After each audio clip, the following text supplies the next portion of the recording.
कंवल एक छोटे से शांत कस्बे की नाजुक सी कली थी। उसकी मासूम आंखों में दुनिया की सच्चाइयों का कोई धब्बा नहीं था, बस रंगीन सपनों के बाग थे। शर्म और हया उसकी ज़ीनत थी, नेक दिली उसका गहना और सादगी उसका असली हुस्न। मुश्किल से 20 साल की उम्र में कंवल के दिल में एक पाक साफ ख्वाहिश पल रही थी, एक ऐसे हमसफर की तलाश जो मोहब्बत में सच्चा हो, इज्जत में मुकम्मल हो और दीन दुनिया दोनों का सच्चा साथी हो। मगर किस्मत ने उसके लिए कुछ और ही लिखा था।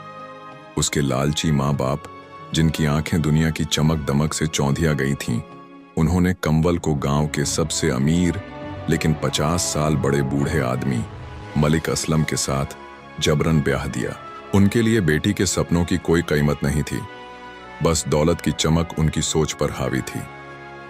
मलिक असलम का महल बाहर से तो शानो शौकत का नमूना था, मगर कंवल के लिए वह एक कैद खाना था।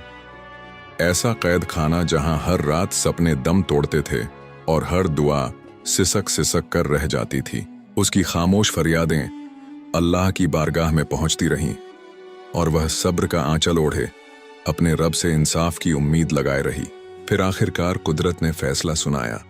मलिक असलम को दिल का दौरा पड़ा और वह अपने घमंड और दौलत के बोझ तले दम तोड़ गया। उसकी सारी शान और घमंड मिट्टी में मिल गए। कंवल ने अपनी कैद से आज़ादी पाई, लेकिन उसने इस आज़ादी को दौलत में नहीं ढूंढा। उसने मलिक असलम की सारी दौलत ठुकरा दी और इज्जत और सपनों की खुशबू को अपनाया।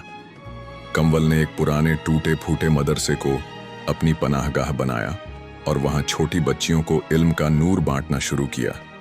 न सिर्फ किताबों का इल्म, बल्कि खुददारी, इज्जत नफ्स और अपने सपनों की हिफाजत का सबक भी। अब कंवल हर दरो दीवार को एक ही पैगाम देती है, अपनी बेटियों के सपने मत बेचो, वरना उनकी रूह जिंदा होते हुए भी मर जाएगी।